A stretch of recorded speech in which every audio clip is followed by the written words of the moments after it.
Another matter that came to our attention this week, the Honourable Nick Gran, who's a member for the South Metropolitan Region in the Upper House, asked a question of the Minister for Emergency Services, the Honourable Chris Dawson, whether he got to see the Chief Health Officer's advice in relation to extensions of the emergency period. We're in a declared state of emergency. I mean, you might not think it, unless there are rockets raining down in your area, you might not think we're in a state of emergency at the moment, but officially Western Australia is in a state of emergency under the Emergency Management Act.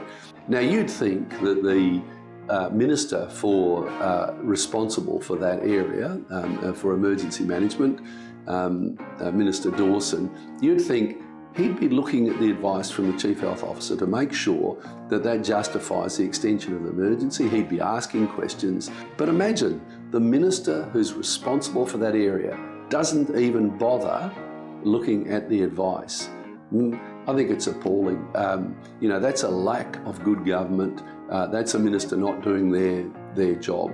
And I think it puts a lie to the fact that we need to be in a state of emergency, that the minister doesn't even think he has to look to the advice. They just keep extending this state of emergency is fundamentally wrong. It's a misuse of those powers and those provisions that are in our Constitution for what are genuine emergencies, and we're not in an emergency now.